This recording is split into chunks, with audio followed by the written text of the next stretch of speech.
Deontay said you never seen a 6'8", 320 pro-black activist out here in the streets protecting us and speaking up on our issues in Black America. He then went on to explain why. We're gonna give this 6'8", 320 prototype a name. We're just gonna call him Johnny for the video. Johnny was raised in the inner city. Johnny mama worked 2 jobs. Johnny don't know his dad. The system told Johnny that the only way he was gonna be able to change his life and his family's life forever financially is to go put his body on the line, go put his life on the line by playing sports, barbarism. Talk about systems, right? The system been having their eyes on Johnny since he was a 6'4", 2-something athlete back in 9th grade. What is this called? Recruiting. Johnny gets recruited. Boom, fast forward to 12th grade. Johnny do good enough. Johnny get to go to school. Now he got hope that he making it about the trenches, that he making it out the inner city. He gonna change his family's life forever. Boom, fast forward, get through college. Johnny do good. Johnny blessed enough to go get drafted. Now we finna sign you, right? We're gonna give you a lump sum of money to possibly change. I say possibly because it depends on how you use this lump sum of money though, right?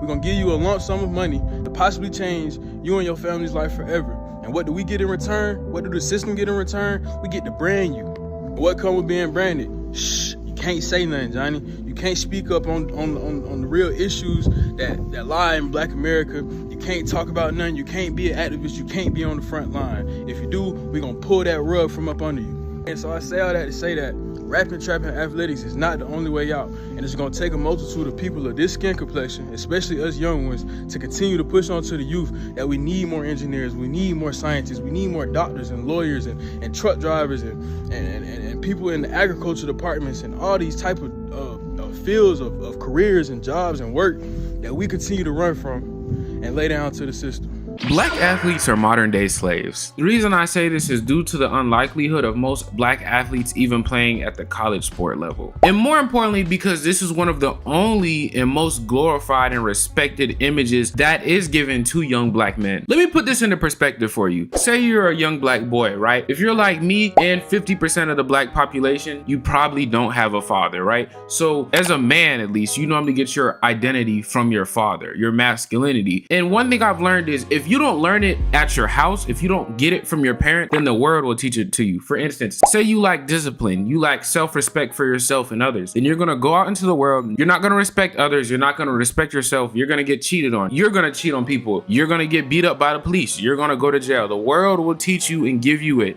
if you don't give it to yourself. So the reason I say this is because most of us with no dads, we look for our masculinity, right? And we go through the world and other people are always giving us masculinity. One of the most glorified images for our masculinity is this tall, muscular, athletic man, right? And a lot of black young men, not only are they searching for a sense of identity, like a lot of young black men identify and take pride in being a basketball player. I'm a hooper. The sad truth about it is most of them aren't good enough. You know what I'm saying? Most people are average height, average weight, average athleticism, average genetics, average everything. And if you're average, unless you stand out completely, or by the grace of God, you have some sort of godly connections in the in those niches you want to get into, there's a good chance you're not gonna make it, right? But this image is sold so much to us because it's one of the only ways seen to get rich, to be respected, to live a good life. And so many young black boys end up chasing this carrot, giving away their time and their youth. I remember when I played, we had practice 6 days a week for about 2 hours, you know, right after school. So that takes up most of your time, and then you're playing AAU on top of that. For football, same thing. So you're putting your body on the line, you're getting injured, you still having to play, you still having to practice, and you're not getting much out. Most people don't play college after high school, so you're not getting much out of it. And what do you see? A lot of people these days, like, you know, we all heard the joke about the uncle who goes, you know, oh, I could have made it to the league, but my knee. It's always some sort of injury because, you know, people didn't help them take care of their bodies outside of the sports. Their coaches don't be caring about us. I realized one day during a tournament when I got injured and I told my coach I didn't want to play because I didn't want to injure myself further, and he was mad at me, my white coach, and he told another one of my black teammates that he needed to play because he was too valuable, insinuating that we other players who wasn't as good or just wasn't getting as much shine wasn't as valuable. And right then and there I understood that this was just a white man with a bunch of niggas on a field and him telling them what to do, yelling at them, emasculating us in a sense. A good amount of the times you don't walk away from it with much besides injuries. And when this doesn't work, because as I said, this is how a lot of men try to find their masculinity. This is what they mistake their purpose to be. When it doesn't work, because they were set up to fail anyways and they weren't supposed to, it wasn't supposed to work, people are left feeling empty and unfulfilled in life because they lied to themselves so much their lives, because that's what the world gave them, is a desirable and respected man. I hate to see so much of my people like that, right? Because there's a lot of different ways you can make money as a black person, as a black man, but I sympathize with the people who hold on to these types of dreams so much, because I'm a big advocate for following your dream, right? But there has to be a point. Like, I realized 10th grade year I stopped playing because I was like, okay, well, you know, I'm 6'2", I haven't been training like a guard for real, I don't have much connections. Is this what I really want to do, or am I just doing this because I'm tall and people told me I should play sports? You know, like,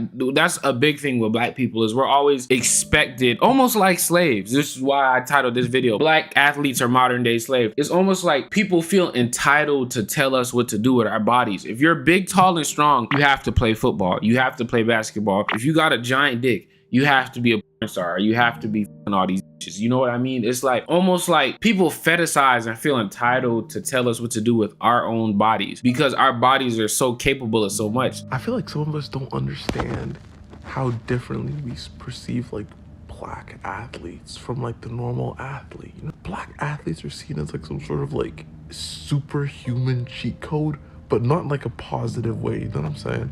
Like, I'm playing volleyball yesterday and there's 3 black guys on one team, and this girl's like, what, 3 black guys? How is that fair? And we're just like the first thought wasn't like we're good players. She was like, you superhuman species. But what I want to say to all the black boys and girls out there is, like, you know, it's genuinely up here. Words are power. Your mind is power. I've accomplished so much more and made so much money, way more off my mind than I ever have off this physical shell. You know what I mean? You don't need to play basketball just because you're tall or strong, or football. None of that. You can quite literally make your own way, create your own path. It might take a little longer. But it will be worth it in the end. And yeah, that's just the message I wanted to come with y'all today. Anyways, yeah, I'll see y'all. Bye.